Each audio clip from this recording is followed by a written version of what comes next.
ಆಷಾಢ ಮಾಸ ಅಂತ ಹೇಳಿದ್ರೇ ನಾವು ದೇವರನ್ನ ಒಂದು ಆರಾಧನೆ ಮಾಡುವಂಥ ಮಾಸ ಅಂತ ಹೇಳ್ಬೋದು. ಅದರಲ್ಲೂ ವಿಶೇಷವಾಗಿ ಅಮ್ಮನವರಿಗೆ ನಿಂಬೆಹಣ್ಣಿನ ದೀಪವನ್ನು ಹಚ್ಚೋದ್ರಿಂದ ನಮ್ಮ ಕಷ್ಟಗಳೆಲ್ಲವೂ ಕೂಡ ಪರಿಹಾರ ಆಗುತ್ತೆ. ಹಾಗೆ ನೀವೇನೇ ಒಂದು ಸಂಕಲ್ಪದ ಮೇಲೆ ನಿಂಬೆಹಣ್ಣಿನ ದೀಪವನ್ನು ಆಷಾಢದಲ್ಲಿ ಬರುವಂಥ ಶುಕ್ರವಾರದ ದಿನಗಳಲ್ಲಿ ಹಚ್ಚೋದ್ರಿಂದ ನೀವು ಏನು ಸಂಕಲ್ಪ ಮಾಡ್ಕೊಂಡಿರ್ತೀರ ಅದು ಖಡಾಖಂಡಿತವಾಗಿ ನೆರವೇರುತ್ತೆ. ಹಾಗೆ ನನ್ನ ಜೀವನದಲ್ಲೂ ಕೂಡ ನಾನು ಏನು ಅಂದ್ಕೊಂಡಿದ್ದೆ ಅದು ಆಗಿದೆ.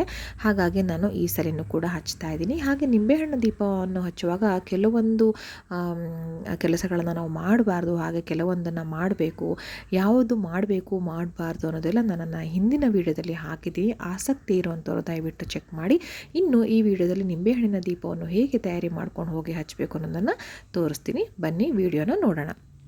ಮೊದಲಿಗೆ ನಾನಿಲ್ಲಿ 5 ನಿಂಬೆಹಣ್ಣನ್ನು ತಗೊಂಡಿದ್ದೀನಿ. ನಾನು ಹಳೆ ವಿಡಿಯೋದಲ್ಲಿ ಹೇಳಿರೋ ಹಾಗೆ ನೀವು 9 ದೀಪವನ್ನು ಹಚ್ಚಬೇಕಾಗತ್ತೆ.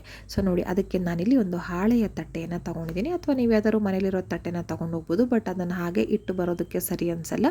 ಹಾಗಾಗಿ ನಾನು ಹಾಳೆ ತಟ್ಟೆ ತೊಗೊಂಡಿರೋದ್ರಿಂದ ಅದನ್ನು ಅಲ್ಲಿಯೇ ಇಟ್ಟು ಬರೋದಕ್ಕೆ ನಮಗೆ ಅನುಕೂಲ ಆಗುತ್ತೆ.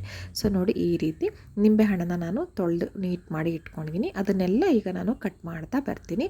ನಿಂಬೆಹಣ್ಣನ್ನು ನೀವು ಚೂಸ್ ಮಾಡುವಾಗ ಸ್ವಲ್ಪ ಚೆನ್ನಾಗಿರೋ ಹಣ್ಣನ್ನು ತಗೊಳ್ಳಿ. ಯಾಕಂದರೆ ನಮಗೆ ಒಳ್ಳೆ ರೀತಿ ಹಣ್ಣುಗಳಿಂದ ನಿಂಬೆಹಣ್ಣಿನ ದೀಪವನ್ನು ಹಚ್ಚೋದ್ರಿಂದ ನಮಗೆ ತುಂಬಾ ಅನುಕೂಲ ಆಗುತ್ತೆ. ಹೀಗೆ ಒಂದು ಹಣ್ಣನ್ನು 2 ಭಾಗಗಳನ್ನಾಗಿ ಮಾಡ್ಕೋಬೇಕಾಗತ್ತೆ ಚಾಕುವಿನ ಸಹಾಯದಿಂದ. ಅದು ಚಾಕು ಅಂತ ಅಂದರೆ ನಿಮ್ಮ ದೇವ್ರ ಮನೆಗೆ ಉಪಯೋಗ ಮಾಡೋವಂಥ ಚಾಕುನ ಬಳಸ್ಕೊಳ್ಳಿ. ಅಡುಗೆ ಮನೆಯಲ್ಲಿ ಬಳಸುವಂಥ ಚಾಕುನ ಖಂಡಿತ ಉಪಯೋಗ ಮಾಡ್ಕೊಳ್ಬೇಡಿ.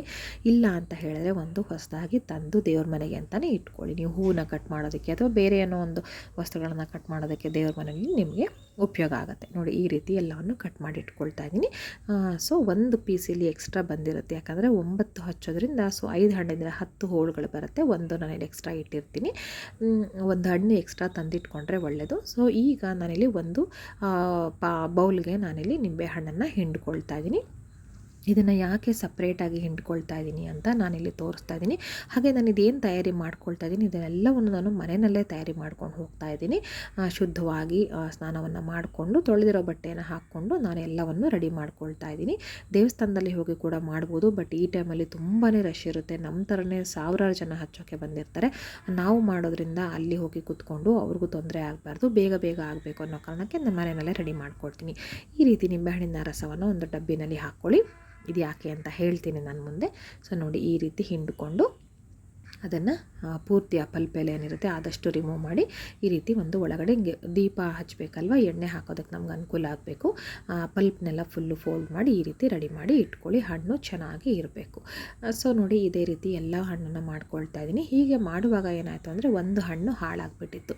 ನೋಡಿ, ನಾವು ಈ ರೀತಿ ಕಾಯಿ ಸಿಪ್ಪೆ ಏನಿದೆ ಅದು ತೂತ ಆಗಿಬಿಟ್ಟಿತ್ತು. ಈ ರೀತಿ ಹಣ್ಣುಗಳನ್ನ ಖಂಡಿತ ನೀವು ಬಳಸಿ ದೀಪವನ್ನು ಹಚ್ಚಬೇಡಿ, ಖಂಡಿತ ಒಳ್ಳೆಯದಲ್ಲ. ಸ್ವಲ್ಪ ಆಗಿದ್ರೂ ಕೂಡ ದಯವಿಟ್ಟು ಅದನ್ನು ತೆಗೆದು ಹಾಕಿಬಿಡಿ. ಅದನ್ನು ಯಾವುದೇ ಕಾರಣಕ್ಕೂ ಉಪಯೋಗ ಮಾಡಬೇಡಿ. ಕೆಲವು ಹಣ್ಣುಗಳು ಜಾಸ್ತಿ ಹಣ್ಣಾಗಿಬಿಟ್ಟಿರುತ್ತೆ, ಅಥವಾ ಕೆಲವುದು ತುಂಬ ಕಾಯಿ ಇದ್ದಾಗ ನೀವು ಹಿಂಗೆ ಫೋಲ್ಡ್ ಮಾಡುವಾಗ ಕಟ್ಟಾಗೋ ಚಾನ್ಸಸ್ ಇರುತ್ತೆ. ಹಾಗಾಗಿ ನಿಮ್ಗೆ ಅನುಭವ ಇಲ್ಲ ಅಂದರೆ ಸ್ಮೂತಾಗಿ ಸೈಡ್ ಎಡ್ಜಸ್ಸಿಂದ ಈ ರೀತಿ ನಿಧಾನಕ್ಕೆ ಫೋಲ್ಡ್ ಮಾಡ್ಕೊಂಡು ಬನ್ನಿ. ಆಗ ಆ ಹಣ್ಣು ಕಟ್ಟಾಗೋದಿಲ್ಲ. ಹಾಗೆ ರಸವನ್ನು ಹಿಂಡುವಾಗ ನಿಧಾನಕ್ಕೆ ಹಿಂಡಿ.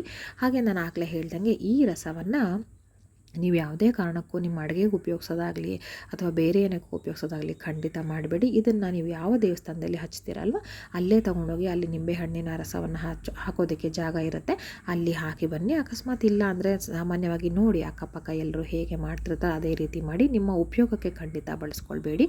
ನಿಂಬೆಹಣ್ಣಿನ ದೀಪ ಅಂದರೆ ಪೂರ್ತಿ ಆ ತಾಯಿಗೆ ನಾವು ಸಮರ್ಪಣೆ ಮಾಡಬೇಕಾಗತ್ತೆ. ಇನ್ನು ಅಲ್ಲೆಲ್ಲ ಕೊಳಕಾಗುತ್ತೆ ಅಂತ ಕೆಲವು ದೇವಸ್ಥಾನದಲ್ಲಿ ಅಲೋ ಮಾಡೋದಿಲ್ಲ ಅಂತಂದರೆ ನಿಮ್ಮ ಮನೆ ಹತ್ತಿರ ಯಾರಾದರೂ ಗಿಡಗಳಿಗೆ ಅಂದರೆ ಯಾರು ತುಳಿಬಾರ್ದು, ಶುದ್ಧವಾದ ಜಾಗದಲ್ಲಿ ಗಿಡಗಳ ಬಳಿ ಹಾಕ್ಬಿಡಿ, ಏನೂ ಸಮಸ್ಯೆ ಇಲ್ಲ. ನೋಡಿ, ಈಗ ನಾನು ಎಲ್ಲ ರಸವನ್ನು ಪೂರ್ತಿಯಾಗಿ ಹಿಂಡ್ಕೊಳ್ತಾ ಇದ್ದೀನಿ. ನೋಡಿದ್ರಲ್ವ, ಸ್ಮೂತಾಗಿ ಮಾಡ್ಕೊಳ್ಳಿ. ಕೆಲವು ಕಾಯಿ ಇರುತ್ತಲ್ಲ ಹಾಗೆ ಕಟ್ಟಾಗಿಬಿಡುತ್ತೆ, ಕೆಲವೊಂದು ಓವರ್ ಹಣ್ಣಾಗಿರುತ್ತಲ್ಲ ಅದು ಕೂಡ ಚರ್ಮ ಬೇಗ ಕಟ್ಟಾಗುತ್ತೆ. ನೋಡಿಕೊಂಡು ಸ್ಮೂತಾಗಿ ನಿಧಾನಕ್ಕೆ ಮಾಡ್ಕೊಳ್ಳಿ. ಯಾವುದಕ್ಕೂ ನೀವು 1-2 ಹಣ್ಣು ಎಕ್ಸ್ಟ್ರಾ ತಂದಿಟ್ಕೊಂಡ್ರೆ ಉತ್ತಮ ಆಗುತ್ತೆ. ನೋಡಿ, ನಾನು ಎಲ್ಲವನ್ನು ರೆಡಿ ಮಾಡ್ಕೊಂಡಿದ್ದೀನಿ. ನೋಡಿದ್ರಲ್ವ, ಎಲ್ಲವನ್ನು ನೀಟಾಗಿ ರೆಡಿ ಮಾಡ್ಕೊಂಡಿದ್ದೀನಿ. ಯಾವ ಹಣ್ಣು ಕೂಡ ಕಟ್ಟಾಗಿಲ್ಲ. ಈ ಹಣ್ಣು ಮಾತ್ರ ನೋಡಿ, ಒಂದು ಹೋಳು ಮಾತ್ರ ಈ ರೀತಿ ಕಟ್ಟಾಯಿತು. ಇದನ್ನು ನಾನು ತೆಗೆದು ಹಾಕ್ಬಿಡ್ತೀನಿ. ಇದು ಯಾವುದೇ ಕಾರಣಕ್ಕೂ ಉಪಯೋಗಕ್ಕೆ ಬರೋದಿಲ್ಲ. ಸೊ ಈ ರಸವನ್ನು ಕೂಡ ನಾನು ಕ್ಯಾರಿ ಮಾಡ್ತೀನಿ, ಡಬ್ಬವನ್ನು ಮುಚ್ಚಳವನ್ನು ಹಾಕಿ. ಸೊ ಈಗ ನಾನು ಇನ್ನೇನು ತೊಗೊಳ್ತೀನಿ ಅಂದರೆ ಅರಿಶಿನ ಕುಂಕುಮ ಎರಡನ್ನೂ ಕೂಡ ನಾನು ತೊಗೊಂಡು ಹೋಗ್ತೀನಿ. ದೇವಸ್ಥಾನಕ್ಕೆ ಹೋಗಿ ನನಗೆ ರೆಡಿ ಮಾಡ್ಕೊಳ್ತಾ ಇದ್ದೀನಿ ಅಷ್ಟೇ ಅಲ್ವಾ. ಸೊ ಅರಿಶಿನ ಕುಂಕುಮವನ್ನು ಒಂದು ಪುಟ್ಟ ಡಬ್ಬಿಗೆ ಹಾಕ್ಕೊಂಡು ತೊಗೊಂಡು ಹೋಗ್ತೀನಿ. ತುಂಬಾ ಒಳ್ಳೆಯದು. ನೋಡಿ ಈ ರೀತಿಯಲ್ಲಿ ಕವರು ಡಬ್ಬಿನೋ ಯಾವುದ್ರಲ್ಲಾದರೂ ಕೂಡ ನೀವು ಆರಾಮಾಗಿ ಹಾಕ್ಕೊಂಡು ಹೋಗ್ಬೋದು. ಅಲ್ಲಿ ನೀವು ರೆಡಿ ಮಾಡ್ಕೊಳ್ಬೋದು. ಹಾಗೆ ಅದ್ರ ಜೊತೆಗೆ ನೀವು ಹೂಗಳನ್ನ ಕೂಡ ತೊಗೊಂಡು ಹೋಗಬೇಕಾಗತ್ತೆ. ಸೇವಂತಿಗೆ, ಗುಲಾಬಿ ಯಾವುದಾದ್ರು ಹೂವಾದರೂ ಕೂಡ ತೊಗೊಂಡು ಹೋಗಬೇಕಾಗತ್ತೆ. ಹಾಗೆ ಅದ್ರ ಜೊತೆಗೆ ಹೂ ಬತ್ತಿ ಅಥವಾ ಎಣ್ಣೆನಲ್ಲಿ ನೆನೆಸಿರುವಂತಹ ಬತ್ತಿ ಒಟ್ಟಿನಲ್ಲಿ ಹಚ್ಚೋದಕ್ಕೆ ಏನು ಬೇಕಲ್ವ ಅಲ್ಲಿ ಅದನ್ನು ಕೂಡ ನೀವು ಕ್ಯಾರಿ ಮಾಡಬೇಕಾಗತ್ತೆ. ನಿಮ್ಗೆ ಯಾವ್ದು ಅನುಕೂಲನೋ ಅದನ್ನು ತೊಗೊಳ್ಳಿ. ನಾನು ಇದು ಮತ್ತು ಅದು ಎರಡನ್ನೂ ತೊಗೊಂಡಿದ್ದೆ. ನನಗೆ ಅನುಕೂಲ ಹಾಗೆ ನಾನು ಹಚ್ಕೊಂಡೆ. ಅದಾದ ನಂತರ ನಾನಿಲ್ಲಿ ಅಕ್ಷತೆಯನ್ನು ಕೂಡ ಮಂತ್ರಾಕ್ಷತೆಯನ್ನು ಕೂಡ ಇಲ್ಲಿ ತಗೊಂಡು ಹೋಗ್ತಾ ಇದ್ದೀನಿ. ಇನ್ನು ದೇವಸ್ಥಾನಕ್ಕೆ ಹೋದ ನಂತರ ನೋಡಿ ಹಾಳೆ ಏನು ತಗೊಂಡಿರ್ತಾರೆ, ಹಾಳೆಯ ತಟ್ಟೆ, ಅದಕ್ಕೆ ಮೊದಲು ಸ್ವಲ್ಪ ಅರಿಶಿನ, ಸ್ವಲ್ಪ ಕುಂಕುಮ, ಹಾಗೆ ಒಂದು 4 ಕಾಳು ಅಕ್ಷತೆಯನ್ನು ಹಾಕ್ಕೊಳ್ತಾ ಇದ್ದೀನಿ. ಇದನ್ನೆಲ್ಲ ನೀವು ಮನೆಯಲ್ಲಿ ರೆಡಿ ಮಾಡೋಕ್ಕಾಗೋದಿಲ್ಲ, ಹಾಗಾಗಿ ದೇವಸ್ಥಾನದಲ್ಲೇ ರೆಡಿ ಮಾಡ್ಕೋಬೇಕಾಗುತ್ತೆ. ಅದಾದ ನಂತರ ನೀವು ಒಂದು ಸ್ವಲ್ಪ ಹೂವನ್ನು ಹಾಕಬೇಕಾಗತ್ತೆ. ಅದಾದಮೇಲೆ ನೀವು ನಿಂಬೆಹಣ್ಣು ಏನು ರೆಡಿ ಮಾಡಿ ಇಟ್ಕೊಂಡಿರ್ತೀರಲ್ವ ಅದನ್ನೆಲ್ಲವನ್ನು ತಟ್ಟೆನಲ್ಲಿ ನೀಟಾಗಿ ಜೋಡಿಸ್ಕೋಬೇಕಾಗತ್ತೆ. 9 ಲೆಕ್ಕ ಸರಿಯಾಗಿ ನೀವು ನೆನಪಿಟ್ಕೊಂಡು ತೊಗೊಂಡು ಹೋಗಿರಿ. ಅದನ್ನು ನೀಟಾಗಿ ಜೋಡಿಸ್ಕೋಬೇಕಾಗತ್ತೆ. ನೋಡಿ ಈ ರೀತಿಯಾಗಿ ಅದರ ಅನುಕೂಲಕ್ಕೆ ಅಂದರೆ ಅಳತೆಗೆ ತಕ್ಕನಾಗಿ ನೀವು ತಟ್ಟೆ ತೊಗೋಬೇಕಾಗುತ್ತೆ. ಅದಾದ ನಂತರ ನೀವು ಎಲ್ಲ ಒಂದು ನಿಂಬೆಹಣ್ಣು ಇದಕ್ಕೆ ಹಾಗೆ ಹಾಳೆ ತಟ್ಟೆ ಏನಿರುತ್ತೆ ಅದಕ್ಕೆ ಅರಿಶಿನ ಕುಂಕುಮ ಎಲ್ಲವನ್ನು ಹಚ್ಚಬೇಕಾಗುತ್ತೆ. ನೋಡಿ ಪೂರ್ತಿಯಾಗಿ ತಟ್ಟೆ ಹಾಗೆ ನಿಂಬೆಹಣ್ಣಿನ ಹೋಳುಗಳಿಗೆ ಈ ರೀತಿ ನೀವು ಅರಿಶಿನ ಕುಂಕುಮವನ್ನು ಪೂರ್ತಿಯಾಗಿ ಹಚ್ಕೊಳ್ಳಿ. ಮನೆಯಲ್ಲೇ ಇದನ್ನು ಹಚ್ಕೊಂಡು ಬರಬಹುದು, ಆದರೆ ನಾವು ಕ್ಯಾರಿ ಮಾಡೋದ್ರಿಂದ ಅದೆಲ್ಲವೂ ಅಳಿಸೋಗೋ ಸಾಧ್ಯತೆ ಬಹಳ ಇರುತ್ತೆ. ಹಾಗಾಗಿ ಅಷ್ಟೆಲ್ಲ ರೆಡಿ ಮಾಡಿಕೊಂಡ್ರೆ ನಮಗೆ ಮುಕ್ಕಾಲು ಕೆಲಸ ಮುಗ್ದಾಗ ಆಗುತ್ತೆ. ದೇವಸ್ಥಾನಕ್ಕೆ ಬಂದು ಈ ರೀತಿ ಅಲಂಕಾರವನ್ನು ಮಾಡಿಕೊಂಡ್ರೆ ಒಳ್ಳೆಯದು. ಹಾಗೆ ದೇವಸ್ಥಾನದಲ್ಲಿ ಕುತ್ಕೊಂಡು ಮಾಡೋದ್ರಿಂದ ಒಂಥರ ಒಂದು ಪಾಸಿಟಿವ್ ಎನರ್ಜಿ ಕೂಡ ಇರುತ್ತೆ. ಹಾಗಾಗಿ ಆಲ್ರೆಡಿ ಮುಕ್ಕಾಲು ಕೆಲಸ ಆಗಿರೋದ್ರಿಂದ ಟೈಮ್ ಸೇವಿಂಗ್ ಕೂಡ ಆಗುತ್ತೆ. ಅದಾದ ನಂತರ ನಾವಿಲ್ಲಿ ನಿಂಬೆಹಣ್ಣಿನ ದೀಪಕ್ಕೆ ತಟ್ಟೆಗೆ ಏನು ಮಾಡ್ತಾಯಿದ್ವಿ, ಹೂಗಳಿಂದ ಅಲಂಕಾರ ಮಾಡ್ಕೊಳ್ತಾ ಇದ್ದೀನಿ. ನಿಮ್ಗೆ ಹೇಗೆ ಬೇಕೋ ಹಾಗೆ ಮಾಡ್ಕೊಳ್ಳಿ. ಆ ನಂತರ ನಾನಿಲ್ಲಿ ಎಣ್ಣೆನ ಕೂಡ ತೊಗೊಂಡು ಬಂದಿದ್ದೆ, ಆ ದೀಪಕ್ಕೆ ಹಾಕುವಂಥ ಎಣ್ಣೆನ ಅದನ್ನು ಕೂಡ ಇಲ್ಲಿ ಹಾಕ್ಕೊಳ್ತೀನಿ. ತುಪ್ಪವನ್ನು ಕೂಡ ಬೇಕಾದರೆ ಹಾಕ್ಕೋಬೋದು. ನಾನು ಪ್ರತಿ ವರ್ಷ ಹೀಗೆ ಎಣ್ಣೆಯಿಂದನೇ ಹಚ್ತೀನಿ. ಎಲ್ಲೋ ಒಂದೊಂದು ದಿನಗಳು ಕೂಡ ಮಾತ್ರ ತುಪ್ಪದಿಂದ ಹಚ್ತೀನಿ. ಸೊ ಹಾಗಾಗಿ ನಾನು ಎಣ್ಣೆ ಏನು ತೊಗೊಂಬಂದಿದ್ದೆ ಅದನ್ನು ಪೂರ್ತಿಯಾಗಿ ಈ ಒಂದು ದೀಪಕ್ಕೆ ಏನು ರೆಡಿ ಮಾಡ್ತಿದ್ನಲ್ವ ಅದಕ್ಕೆ ಹಾಕ್ಕೊಳ್ತಾ ಇದ್ದೀನಿ. ಸೊ ನೋಡಿ ಈ ರೀತಿಯಾಗಿ ಪೂರ್ತಿಯಾಗಿ ಹಾಕ್ಕೊಳ್ಳಿ. ತುಂಬ ಹೊತ್ತು ಅಲ್ಲಿ ಅದು ತಾಯಿ ಮುಂದೆ ಉರಿಬೇಕು ಆ ರೀತಿ. ಆ ನಂತರ ನಾನಿಲ್ಲಿ ಬೇರೆ ಬತ್ತಿನ ಕೂಡ ತೊಗೊಂಡಿರ್ತೀನಿ ಅಂತ ಹೇಳಿದ್ನಲ್ಲ, ಆ ರೀತಿ ಇಲ್ಲಿ ಎಳೆ ಬತ್ತಿನ ತೊಗೊಂಬಂದಿದ್ದೆ. ಅದನ್ನು ಆಲ್ರೆಡಿ ಎಣ್ಣೆಯಲ್ಲಿ ನೆನೆಸಿಟ್ಟು ತಂದಿದ್ದು ಅದನ್ನು ಇಲ್ಲಿ ಎಲ್ಲ ಒಂದು ನಿಂಬೆಹಣ್ಣು ದೀಪಗಳಿಗೆ ನೀಟಾಗಿ ಹಾಕ್ಕೊಳ್ತಾ ಇದ್ದೀನಿ. ಜೋಡಿ ಬತ್ತಿಗಳನ್ನ ಹಾಕಬೇಕು, ಒಂಟಿ ಬತ್ತಿಗಳನ್ನ ಯಾವುದೇ ಕಾರಣಕ್ಕೂ ಹಾಕಬಾರ್ದು. ನೆನಪಿರಲಿ, ಮರ್ತೋಯ್ತು ಅಥವಾ ತಗೊಂಡಿಲ್ಲ ಅಥವಾ ಮಿಸ್ ಆಯಿತು ಅನ್ನೋದೆಲ್ಲ ಖಂಡಿತ ಮಾಡಬೇಡಿ. ಜೋಡಿ ಬತ್ತಿಗಳನ್ನೇ ನೀವಿಲ್ಲಿ ತಪ್ಪದೆ ಹಾಕಬೇಕಾಗತ್ತೆ. ನೋಡಿ ಈ ರೀತಿಯಾಗಿ ಜೋಡಿಸ್ಕೊಂಡು ಆ ನಂತರ ನಾನಿಲ್ಲಿ ದೀಪವನ್ನು ಹಚ್ತಾ ಇದ್ದೀನಿ. ನೀವು ರಾಹು ಕಾಲದಲ್ಲೇ ಹಚ್ಚಬೇಕು. ಆವಾಗ ನಿಮಗೆ ತುಂಬ ಅಂದರೆ ತುಂಬ ನಿಮ್ಮ ಕಷ್ಟಗಳೇನಿರುತ್ತೆ ಅದೆಲ್ಲವೂ ಕೂಡ ಪರಿಹಾರ ಆಗುತ್ತೆ. ನಿಜವಾಗ್ಲೂ ಒಳ್ಳೆ ಮನಸ್ಸಿಂದ ಹಚ್ಚಿ ಒಂದು ಕಷ್ಟಗಳೆಲ್ಲ ಪರಿಹಾರ ಆಗುತ್ತೆ. ನೀವು ಅಂದ್ಕೊಂಡಿರೋದು ನಿಜವಾಗ್ಲೂ ನೆರವೇರುತ್ತೆ. ನಾನಿಲ್ಲಿ ಬೆಂಕಿ ಕಡ್ಡಿಯಿಂದ ಹಚ್ಚಿ ಆ ನಂತರ ಎಣ್ಣೆ ಬತ್ತಿಯಿಂದನೇ ಹಚ್ತಾ ಇದ್ದೀನಿ. ನೋಡಿ ರೆಡಿ ಆಯಿತು.